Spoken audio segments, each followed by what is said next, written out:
So after getting absolutely wiped out during closing arguments at the New York Attorney General civil fraud case, and after Donald Trump tried to give some bizarre closing statement where he ranted and raved like a lunatic before storming out and running to 40 Wall Street, one of the situs of the fraud that is being alleged in this civil fraud lawsuit against Donald Trump. Donald Trump ran to his building at 40 Wall Street and then gave this bizarre press conference with Alina Habba. And here's Alina Habba talking about what went down. Just listen to her and just watch Donald Trump just kind of stand there and kind of like wobbling. The whole thing is very, very strange. Here, play this clip. These are special properties. Real estate is an art, not a science. But you know what else is an art? You know what else isn't a science? Political motivated individuals. She's using this to paint a canvas that Donald Trump is a fraudster because they can't beat him in the polls. They can't beat him in the polls, so she ran on Trump because that was the only way she could win. And now today, after 11 weeks, after 3 years, we have concluded that he indeed committed no wrong. The Trump organization committed no wrong, and the kids have been dragged in just like the other defendants, and it is wrong. America needs to step up, and there's only one person who can do that. My client, Donald Trump. President Trump, everybody. Like, I don't even know what that was. And by the way, if you want to know what Alina Habba was actually arguing in her closing argument before the actual court of law, not when she was in the lobby of 40 Wall Street, Alina Habba's response to why there were so many fraudulent statements, which she referred to as errors, she goes, "We're human beings. He did his best." She calls it human error. She goes, "These were all just human errors taking place." And then she says that, explain to me this. If you're trying to commit fraud, why would you put it in writing? Why would you put it in writing to the real estate agents? Does that make sense? And she goes, riddle me this. If you were going to commit a fraud, why would you hire a heavyweight accounting firm like Meiselas to perpetrate the fraud? Why would you hire them? Quote, they hire one of the largest accounting firms in the state of New York and try to commit fraud? Yeah, that's what Enron did. That's what lots of companies did. That's what Bernie Madoff did.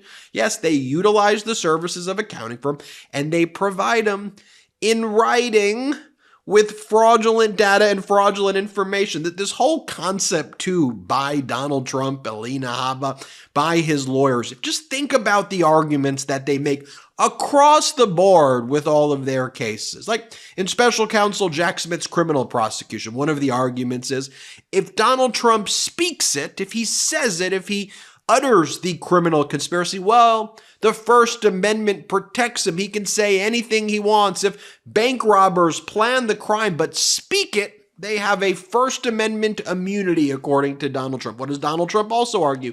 Absolute presidential immunity in the criminal cases, that he could do any crime at all while he's in office, and that is what's needed to protect a president during their golden years. That's what Donald Trump is actually arguing right now before some of the highest courts in our land. What's Donald Trump arguing here through Alina Habba in the closing argument?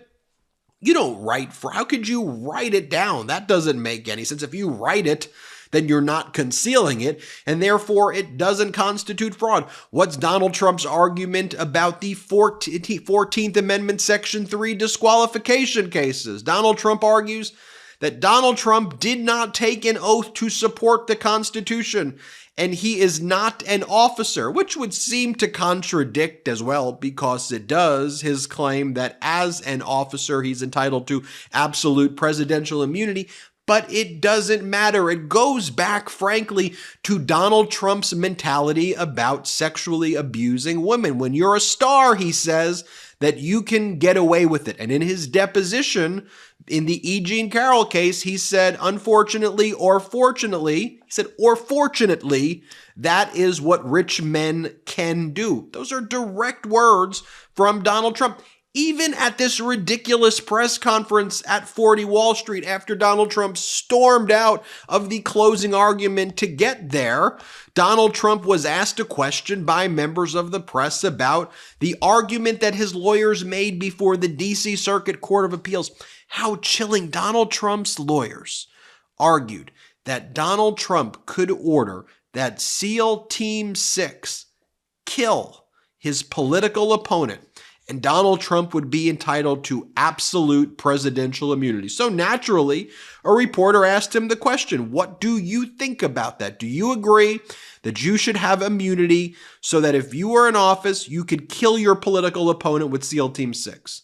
And Donald Trump didn't say that would be a crime, that would be a serious crime. Donald Trump said, I would have immunity for that. Here, play this clip. Do you agree with your lawyers what they said on Tuesday, that you should not be prosecuted or could not be prosecuted if you ordered SEAL Team 6 to kill a political opponent? Well, you're talking about a totally different case, the immunity. I say this, on immunity, very simple. If a president of the United States does not have immunity, he'll be totally ineffective because he won't be able to do anything, because it will mean he'll be prosecuted, strongly prosecuted perhaps, as soon as he leaves office by the opposing party. What if ordinary people, just like you and me, could change the world with the push of a button? Meet Lomi, the world's first kitchen appliance designed to turn your home into a climate solution by transforming your food scraps into nutrient-rich plant food. Now that I've invested in a Lomi, it's changed the way I deal with my food waste. Lomi is the biggest invention in the modern-day kitchen since, well, the dishwasher. In just 4 hours, Lomi transforms almost anything you eat into nutrient-rich plant food at the push of a button. Lomi helps cut the chore of taking out the trash in half, and it eliminates bugs and odors in your kitchen. And here's a bonus. You get to feed your lawn and garden with an all-natural fertilizer that you just created out of your own food scraps. Now I can transform my organic waste into nutrient-rich Lomi earth that I can feed to my plants, lawn, or garden instead of sending it to the landfill, which helps me grow more nutritious food at home. And now Lomi's new app lets me track my environmental impact, earn points for every cycle, and redeem for freebies from Lomi, plus other great brands. Lomi promises to bring you the best possible experience every time you run a cycle. They are one of the only kitchen appliances that has a full, no questions asked, lifetime warranty on all devices. And they don't stop there. Lomi looks after you from day one and beyond. When you purchase a continued subscription, you'll automatically get upgraded to a new Lomi device every 3 years. I learned that food waste makes up a huge portion of our personal carbon footprint. By reducing the amount of food I send to landfill, I'm helping do my part for the planet. Head to lomi.com/legalaf and use the promo code legalaf to get $50 off your Lomi. That's $50 off when you head to lomi.com/legalaf and use promo code legalaf at checkout. Thank you, Lomi, for sponsoring this episode. By the way, there were two other moments from this ridiculous press conference I want to highlight as well. Here, Alina Habba saying that Donald Trump single-handedly changed the New York skyline. Here, play this clip. Defendants, the organization, and every employee of the Trump organization, which has single-handedly changed the New York skyline, including the building we are in today. These are special properties. Real estate is an art, not a science. What because you put your name on a building or two, you think you changed the New York skyline? You've done far little for New York other than shame the great city of New York. Oh, and then this was the other part I wanted to show you from Alina Habba, where she calls Donald Trump's Don Jr. and Eric, his adult children, she calls them the kids. The kids. Here, play this clip.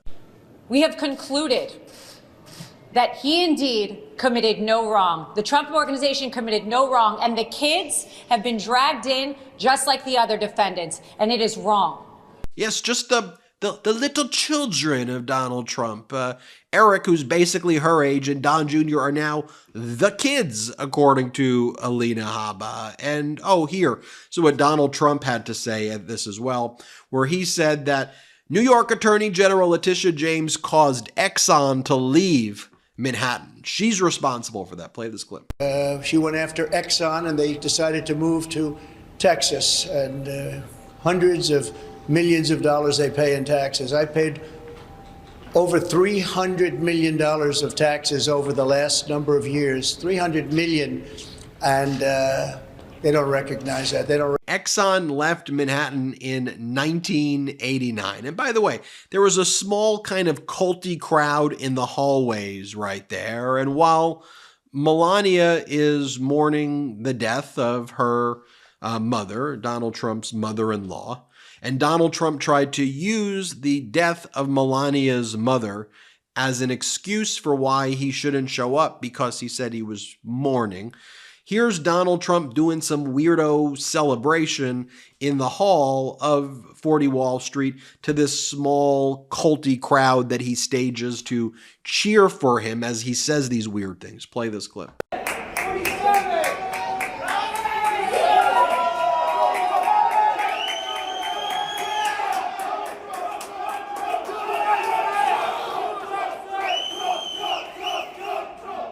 And that brings me, though, to what Don Jr. is also doing on the campaign trail right now. Don Jr. is going out there, and I just have to play this clip for you because this is real. Don Jr. speaking to the MAGA cult following, saying that he can't think of a single metric where anyone is better off now, even with COVID, even under COVID, even when the unemployment was higher than it's ever been in our nation's history. Don Jr. says people are worse off now. Play this clip. People touting, Bidenomics. I'm like, I don't know, man. I was a business guy before we got into this charming world of politics. And I was like, I can't think of a single metric where anyone is better off now than they were 3 years ago, even with COVID, frankly, right? As one commentator wrote, the real question is Don Jr. as insane of a liar like his daddy, or are both just an incredible level of moron? Or both. Or both, but it's a little bit deeper and more nefarious than that. What propagandists and authoritarians have learned historically is that if you keep on telling a big lie over and over again, and Goebbels said this in Nazi Germany, if you keep telling the big lie over and over again, eventually people will believe it. And so this dystopian nightmare of American carnage that Fox and right-wing media injects into the veins of its viewers, belittling its viewers, making its viewers and the cult followers of MAGA feel like crap, give them the impression against all empirical objective data because they don't believe in empirical objective data. They go after and attack Dr. Fauci. They go after the economists. They go after the professors. One of the first things authoritarians do is go after educators, go after people who are providing the facts and the data. So you go after the data doesn't matter. It's how they feel. And if their feeling is all of the crap that's pumped out there by Fox and Newsmax and all this right-wing crap all of the time, and all Fox goes, yeah, we'll make all this money pumping this crap and getting people scared. Then we'll pay close to $1 billion defamation judgment when we lie. And then we'll just rinse and repeat, and we'll make money off of the arbitrage between the profit and the defamation settlement. And there is our profit margin. And that becomes their freaking business model at this point, to lie to people, to make them feel like crap and ignore the objective empirical data. But folks, what goes on in real world? That's why Donald Trump can't stand the courtroom, where you have to have admissible evidence and facts and actually follow rules. MAGA doesn't want that to apply to them, but folks, I feel momentum. I do. I look at Donald Trump there and I see a weak, pathetic grifter. I see someone who's weak. I see losers right there. And that's how we have to talk about it. A weak whiny loser, the Pied Piper of whining, doing a whining week tour across the country, whining about his personal freaking grievances. What a freaking loser. That is how we have to talk about it, because what is that? You claim to be a billionaire, but you are whining like a pathetic little petulant child. That's who does that? That's how we need to talk about it. That's what's going on. I feel momentum in 2024. You've got Democrats going on the offense in the House of Representatives and in Congress generally. You've got President Biden pushing back. These are good data points, but it's up to us. It's up to you, the Meidas Mighty. Share these videos, let people know what's up, and democracy is going to prevail. Hit subscribe. We're on our way to 2 million subscribers thanks to your incredible support. Have a great day. Thanks so much for watching. We're only a few subscribers short of 2 million subs. Please subscribe right now to the MeidasTouch YouTube channel for free and help us grow this unapologetically pro-democracy network.